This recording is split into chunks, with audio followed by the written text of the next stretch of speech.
Welcome back, YouTube. Still there from C-Bum.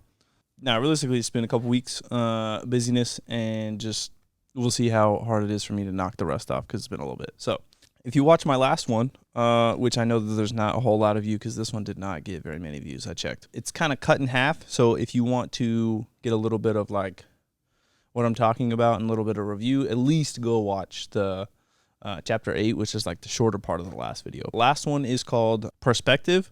And then this chapter is called A Patient Perspective. I didn't really know how to split these two conversations apart because they are about two different things, kind of. And then my editor, Jess, basically said that she would just cut it where she thought would be a good spot to like split the two into two different chapters. She's the boss, so I was just like, all right, do what you got to do. If you don't know, Jessica Finley is the GOAT at Well Said Jess. She'll do books, obviously, but she'll do like resumes and all that. So whatever you need, go find her. A Patient Perspective. To bookend off of that being the previous chapter that's very closely related, I have definitely utilized that class experience to grow in multiple areas of my life. One of those areas is my faith. Over the years, as with anything, you start to learn that there are multiple ways that people preach the Bible and teach about Christ. I grew up in what would be labeled as an Assembly of God church and learned what I initially knew about my faith from that. Looking back, the first time I was ever introduced to the idea of there being other churches was when I was applying for college, and a few of the options were Christian/Bible colleges. During the application process, one of the questions would ask what denomination you were. I had no idea what that meant, so I had to ask my dad what we were. After giving me a quick rundown of what it was, I clicked the corresponding bubble and moved forward. I honestly didn't give it any thought afterwards because I didn't think it mattered that much. The older I got, coupled with a few enlightening experiences, proved to be quite the wake-up call. Without getting too much into detail, at least right now, I learned that there were rather significant differences between my upbringing and that of a Baptist child or a Pentecostal one.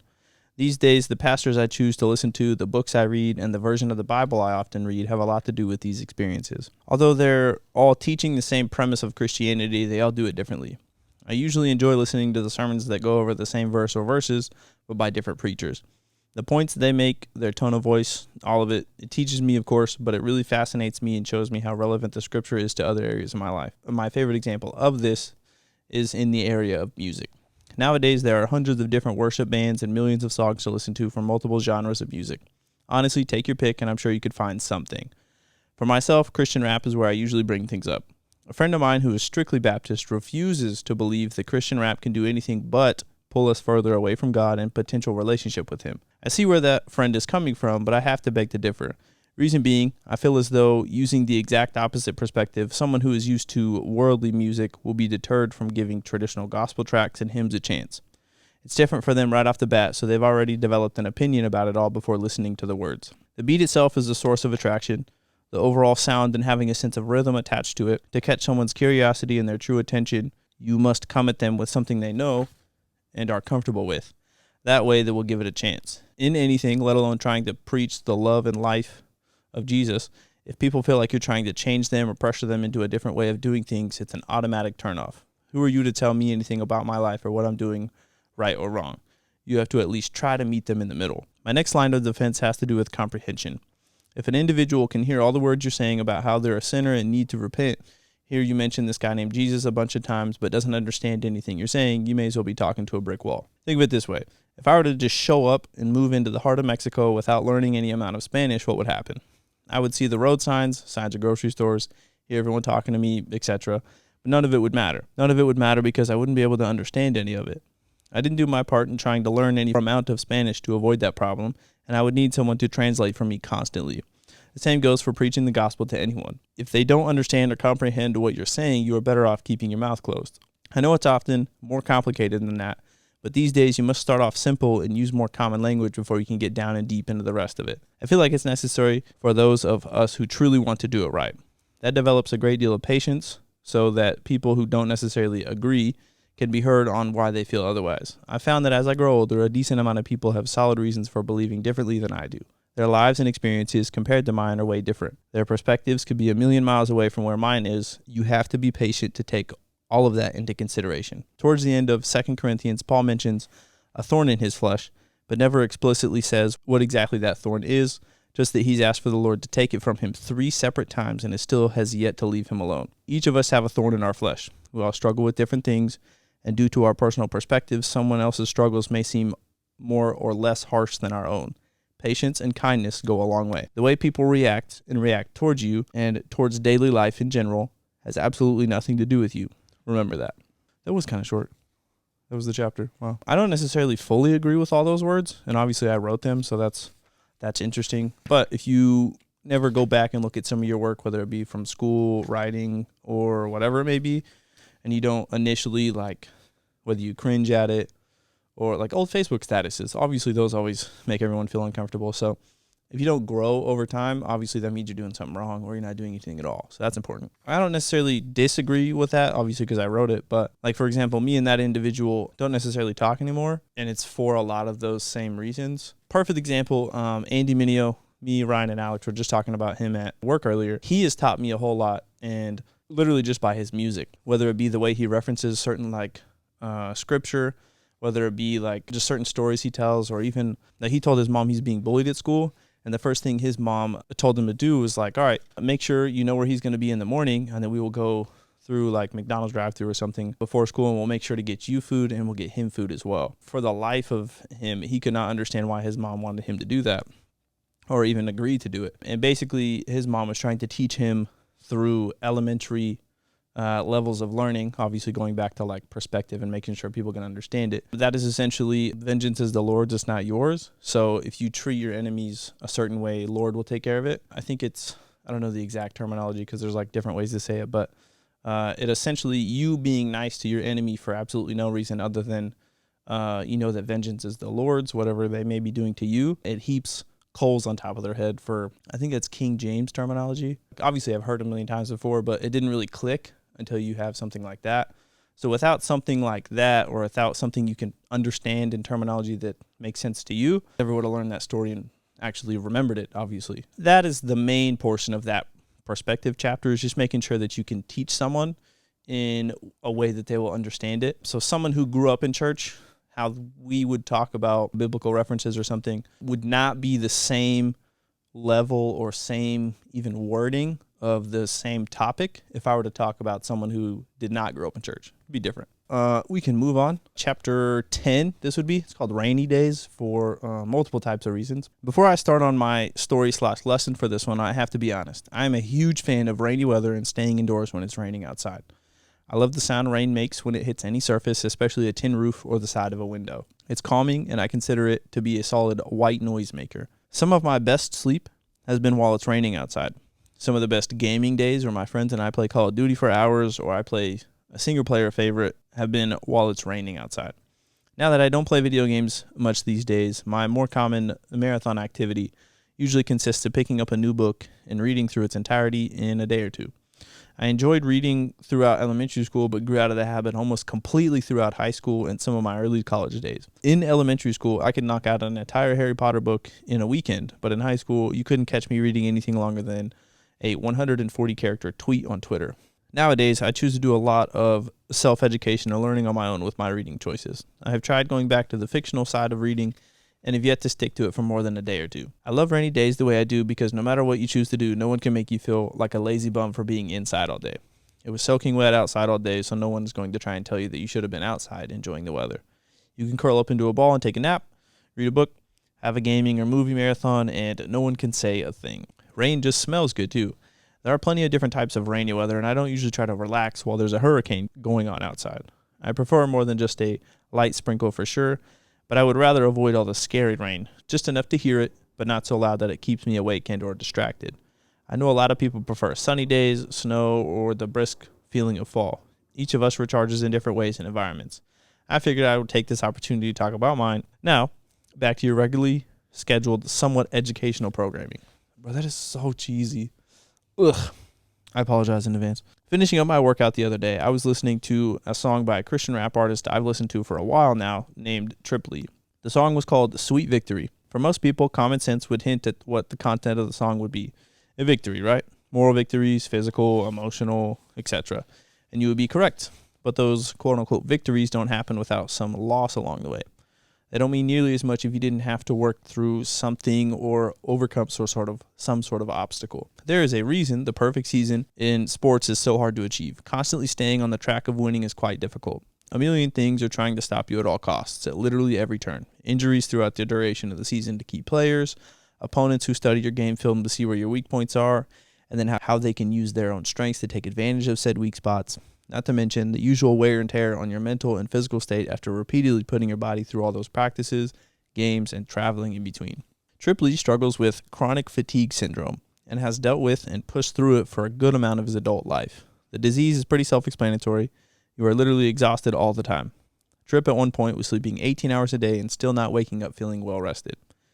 He was constantly feeling worn out from even the slightest amount of daily activity. Having a family to provide for, music to make, a book to go with what would be his last full-length album, and concerts to put on all over the world was essentially just like throwing gasoline on an already problematic fire. The song's overall gist discusses his struggles behind the scenes compared to what fans see on stage.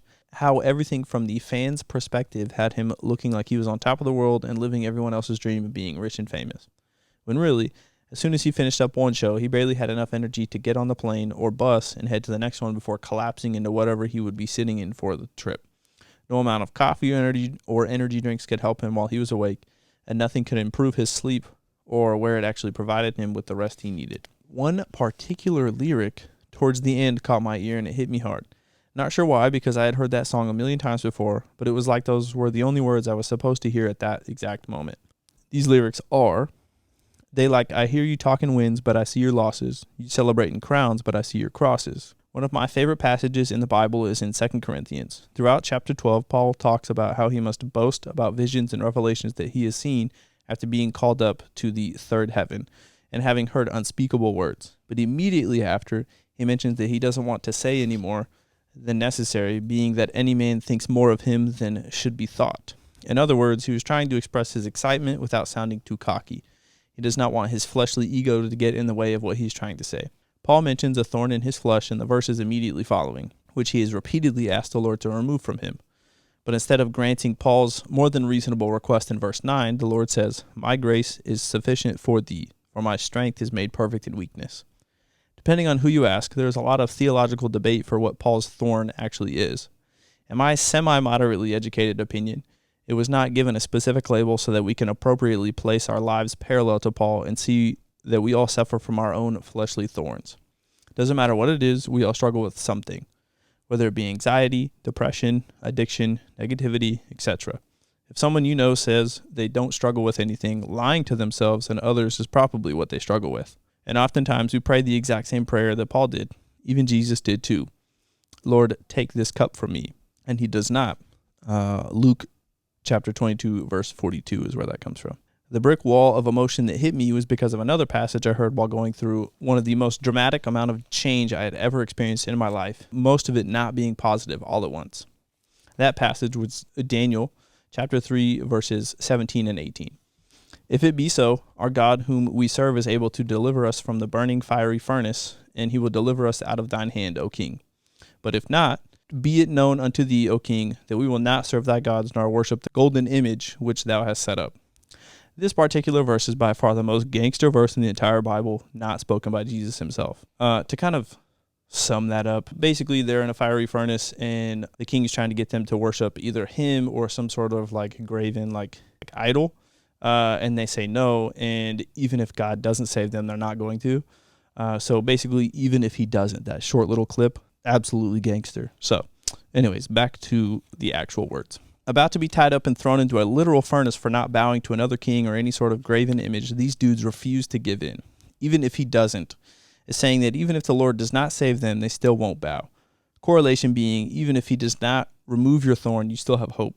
Even if the diagnosis does not change, even if you are still broke, even if your career or relationship situation doesn't go anywhere, even if your bills and stress don't magically disappear overnight, God's grace is sufficient. But Tripp is saying that even though he has tried everything and prayed all the prayers while seemingly no change, his approach to life and his relationship with Jesus will not waver. His weakness will allow the Lord to show his true strength throughout Tripp's life. Jesus himself had to, quote-unquote, lose first before he could win the ultimate battle and defeat death. Jesus had to die first before he could be resurrected. The crown did not come without the cross. Jesus didn't want to go through any of that hard stuff either. He prayed so vehemently against it, he sweat literal blood. And nonetheless said, Father, thy will be done, not mine. You have to get through the hard times, the pain, and the losses to truly appreciate the wins when they come. For those of you who aren't necessarily following all the scripture I'm using for reference, I'll use a more modern speaker to make sense of it. 50 said in his song, Many Men, that sunny days wouldn't be special if it wasn't for rain. Joy wouldn't feel so good if it wasn't for pain. Death got to be easy because life is hard. It'll leave you physically, mentally, and emotionally scarred. Life is not supposed to be easy. If it was, we'd have no need for the Lord in our lives whatsoever. Something I've touched on with a few of my Instagram posts recently is having the right perspective as well as learning to appreciate the hard times because they've made me who I am today. A bit on the more blunt side of things, I went as far as to say, if you've never been through anything hard and survived it too, we probably won't be friends. I honestly cannot bring myself to fully rescind or apologize for that statement. I do have to take into consideration that it can sound rather arrogant and off-putting to people looking to me for some sort of example of leadership or friendship. I defeat the entire purpose of encouraging people to have a greater amount of empathy and perspective if I continue to say things like that. So without fully taking it back, I recognize that I do need to make sure that my tone is taken the right way. Not everyone will see it, but know that I truly intend to just emphasize the importance of not going through life having everything handed to you on a silver platter. People who have had everything handed to them their entire lives and have never had to work for anything in their lives do not and will not understand what I mean. They are simply not able to, and when things do get tough, they will run and hide because they're in foreign territory and they're scared. Can't say I blame them, but I also don't really want to be around or associated with that. I need people around me who have dirt under their fingernails, stories about their past, and scars to prove the validity of said story. Battle wounds, I guess, to make it sound cool. More modern terminology would be saying I need people who made it out the mud, or as my guy Ryan Brantley would say, people who are built different. That is the end of that chapter. I didn't necessarily plan to wear this shirt. I wanted to wear this shirt, and then when I got to work earlier, I went over the chapters to make sure I kind of had an idea of what I was going over. This is my new Love Thy Neighbor shirt. It's from, who's it from? The Happy Giver. I know it's on Instagram. It's super dope. And it literally has like examples of which neighbor to love just to make sure that nobody gets left out. All about it. Controversial is my middle name. So if any part of this shirt bothers you, come find me because you wrong. Going back to the chapter, I try not to make it seem so like in your face and rude in terms of like you don't want to be associated with people who've never been through anything. And then, everything is relative because certain people may look at my life, especially with both parents in my household. I never necessarily had to miss a meal because, we were too broke to go buy dinner or anything. Some people may look at that and be like, bro, you never been through anything in your life. That is not to say I have not been through anything hard, I guess would be the important part. Hard is also relative. Perspective is important. That is just important that you realize where you're coming from and where someone else is coming from. So my hard may not be your hard, and your hard might not be hard to me. So usually people who have never been through anything in their life, also their character has never been truly tested. So that's mainly where I'm coming from. If I don't know what kind of person you are when things get real hard, I don't want you around because I simply can't risk what you may or may not do. That comes to the people in my inner circle, like during life. That comes to the people I choose to hire at work. That comes down to pretty much everything that I'm directly involved or in charge of. So it's nothing against you. I mean, it's not like you just need to go around looking for hard stuff to like hurt yourself and make you seem like a cooler person. That's nothing to do with it. But it's just very important that I know what kind of person you are if you're going to be anywhere near me. So that is all. It's nothing. I'm not trying to be arrogant. I'm not trying to be a terrible person. I'm just trying to make sure I surround myself with the right individuals and the right team for good reason, because I'm not trying to be some average, some regular, mediocre dude forever. You got to have the right people around you for that. We can end the chapter right here. The next chapter is called, Are You the Pilot, Co-Pilot, or Passenger? This particular chapter, I've been told, is people's favorite chapter more times than any other one. Writing this, I tried to reread it probably 3 or 4 times. I thought it made absolutely no sense. And then, including my editor, lots of people told me, like, this is the best one. Just for anyone out there trying to do something cool, just because it doesn't make sense to you doesn't mean it won't work with everybody else, your audience, I guess. Everyone these days likes the sound of a lone wolf doing all the work. They're staying on their grind 24/7, not taking any handouts, and don't ever ask for any sort of assistance. For the simple purpose of social media clout, sure, that may look cool, but it is simply not possible in real life. No matter what anyone will ever try to tell you, if they are even remotely successful, they had help. Whether it be a friend helping package orders on the side, a place to crash in between working those 24-hour days, or simply a word of encouragement here and there. You ever hear the saying that goes, if you want to get somewhere fast, go alone. If you want to go far, go together. Well, if you don't take anything from this chapter except that quote, I've done my job. Think of a time when you and the whole family are going on a long road trip together. For the sake of imagery, think car ride. Taking a plane somewhere together is a night and day difference, and at the time of me writing this, I've never been on an actual plane. Still haven't. Usually, for my family and me, that does not sound right. For myself and my family, it consists of packing up the afternoon before we leave. From there, we all wake up incredibly early just to make sure we get on the road at a decent time and avoid any unnecessary morning traffic. The most common item on the list of things you grab for the trip is usually a pillow, followed by snacks, a book, or 3 in my case, and some sort of music player. When I was younger, it was just my iPod or some sort of MP3 player. Nowadays, we all have our own cell phones, which are everything in one. My mom always had her music playing from the get-go, but let's just say my mother and I have quite different tastes in music. Once fully immersed in the traveling experience, you begin to settle into a few realizations. The first being the fact that although it feels like you've already been sitting in the car for a couple of hours, it's actually only been 20 minutes. And it's about an 8 to 10 hour car ride. Actually, the longest trip my family and I ever took together was driving to Disney in Florida.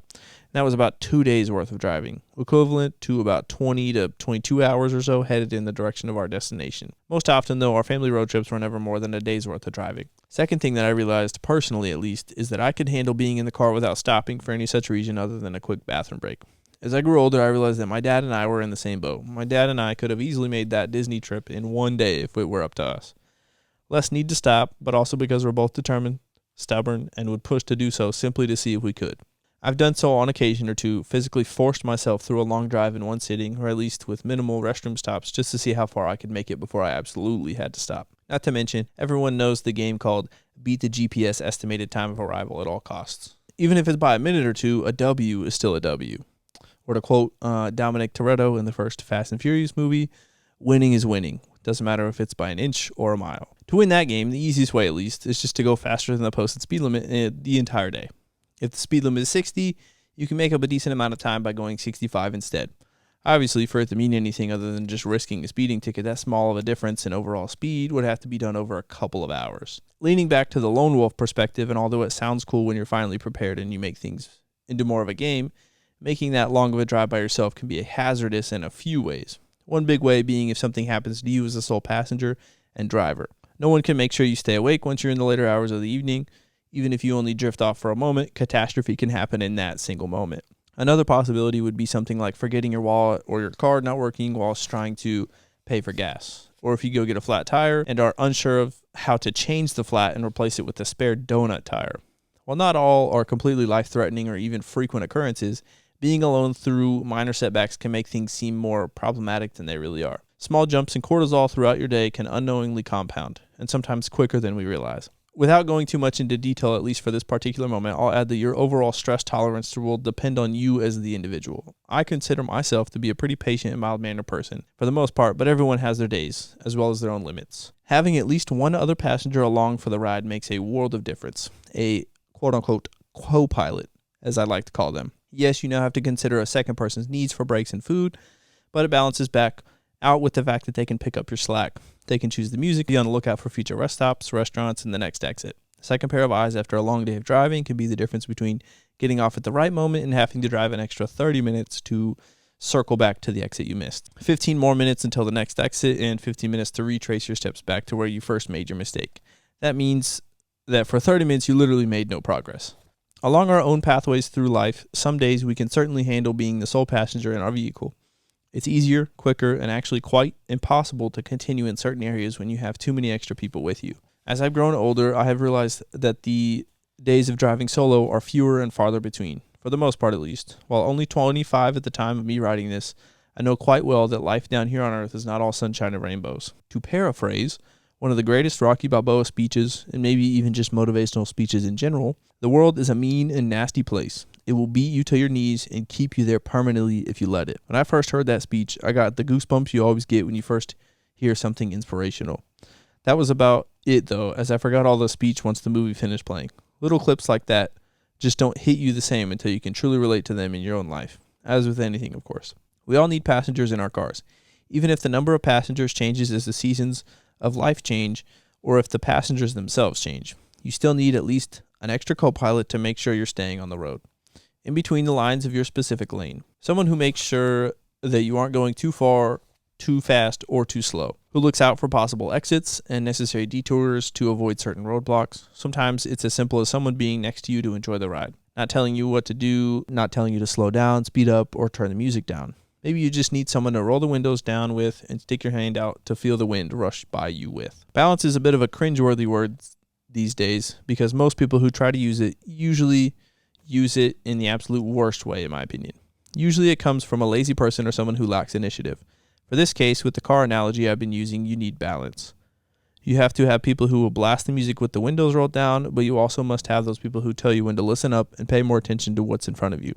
As I said, more often than not, a faithful and fresh pair of eyes can go a long way. Passengers who are only in the car to be backseat drivers can actually cause much more harm than good, even if their intentions are in the right place. If they are constantly belittling you, saying you're going too fast or going the wrong way, etc., they don't belong, nor do they deserve to be in the car.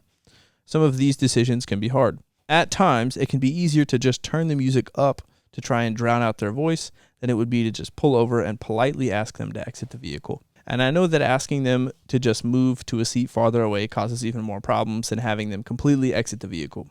It's up to you, though. You have to be the one calling the shots at the end of the day because you're the driver. It's your life. The older I get, the more and more I find that friends of mine let their parents and or loved ones be too close to the front seat, let them pick the destination, or even go as far as let them drive entirely. Most, not all, but most of those friends feel like they have wasted so much of their own lives. They're not satisfied with the destination once they get there, and they don't feel any sort of accomplishment or fulfillment, especially when it's the people closest to us. I know how hard it can be to go against what everyone else wants. All you hear about is the mistakes you've made or the ones you could have avoided. It's so hard to hear those because 97 times out of 100, those people have good intentions for you. They're not trying to crush your hopes and dreams out of pure spite. They just want what they think is best for you. The hardest part is coming to terms with yourself that even if they mean well, they could also be completely wrong. Even if your passengers know you very well and have for a long time, you cannot allow them to make your life decisions for you. The only person who actually has to live with those life decisions is you. No matter how much you may try to blame other people for why you are the way you are, where you are, etc., it all comes back to you. Your hands are on the steering wheel and your feet are next to both the brake and the gas pedal.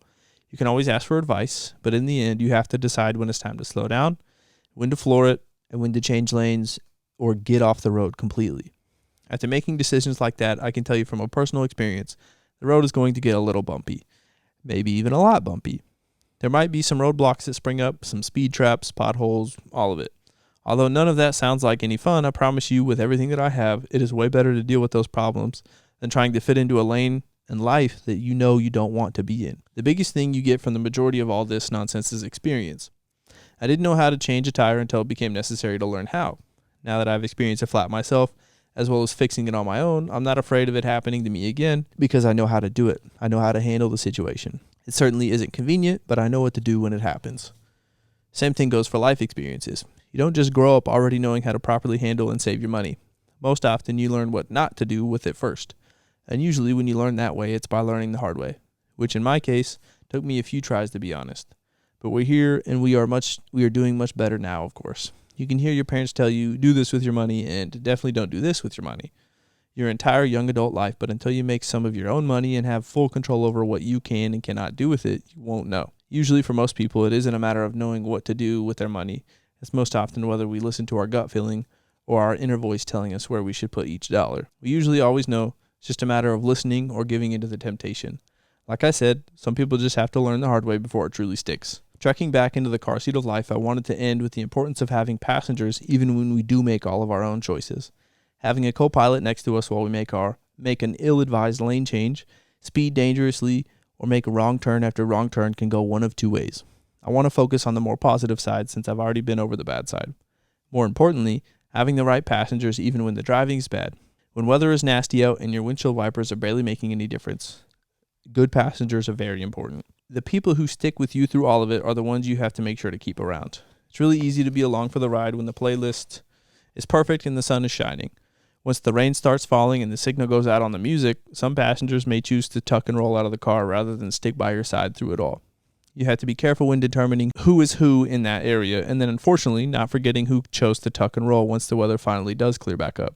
Keeping the wrong passengers in your life will, at some point, come back to bite you in the butt. Whether it be an obvious instance or something you realize much later on down the line, save yourself the round trip of backtracking to figure out where you should have let them off in the beginning. Passengers who stay through all the tough stuff are people who I consider passengers for life. Those people are people I would gladly reverse roles with. I wouldn't even hesitate. I might ask a few follow-up questions like where are we headed, but that's basically just because of my constant high level of curiosity. No matter the destination, it certainly wouldn't do anything to change my mind. I'll most likely volunteer to be in charge of snacks. That is the end of that chapter. There's a lot of like car references in that, and sometimes it can get a little confusing, so I think that's why I personally got confused when writing it. The right people are the ones who stick with you throughout your entire life, whether you make bad decisions, good decisions, decisions that they disagree with, it doesn't matter. It's important that you realize that the person responsible for your life, no matter what anyone else says, is the person staring back at you in the mirror. So if you are uncomfortable with what you see in the mirror every morning you wake up, you have the power to change it, and also you are the only one who can change it. Pairing this with the last chapter in terms of like people who had never been through anything, it's very important that you don't blame anyone else for any inadequacy, any like struggling point that you're in currently. It's very important that you realize that you are in control of your life and you are in control of the changes that you may or may not need to make, whether they're fun changes, getting a new job, getting out of the security of a, 9 to 5 or whatever. The only person who can make that decision is you. Whether your parents disagree with it, whether your significant other disagrees with it, brothers, sisters, friends, it does not matter unless you think it's a good idea. There are certain people whose opinions carry more weight than others. So the important part is making sure that you do enough thinking and weighing of each option, whether it be staying at a job or getting a new car or making certain financial decisions with what little money you may have. It's very important that you ask the right people if you do ask. Sometimes you cannot ask for permission. You just have to be prepared to apologize. Some people are not going to like the things that you do with your life, and you just got to deal with that. To this day, I still get people who disagree with what I chose to do with my life, especially if they knew me in high school. I'm very good at school. The grades are easy for me. I can always do my assignments, never turn anything late. Like my parents raised me that way. I know this will come up eventually, but dropping out of college, multiple people were completely baffled about that just because, why wouldn't I do college? I know personally, every morning I wake up, I can stare at myself in the mirror and be like, I chose this. I think about this actually pretty frequently. If I had followed my accounting path in school, the money struggles that I have on a regular basis now would not be a thing. Accountants make real decent money real quick. So I'm not naive to that fact. Although it comes with not so fun stuff, I am not miserable. So that is the point I'm trying to make. If you're miserable, change something. And if you feel like you can't change anything, you're wrong because you're the only one who can. Working on full release of things. I think I've narrowed it down to new shirts I'm going to do. It's going to be some long sleeves. It's going to be hoodies. It's going to be 2 colors of t-shirts. So super excited to show you those. I haven't ordered them yet because I haven't really narrowed down numbers and everything, prices and all that. But be excited. If you want your own copy of this, my website is my first and last name, ANTHONYHUST.org, and it will be linked somewhere in the video or in the caption. I usually sign them, and I usually send them out personally, put a bookmark and a sticker in them to match everything. So if you want to read along or read ahead, subscribe, turn on your notifications, go like all my photos, and see you in the next video.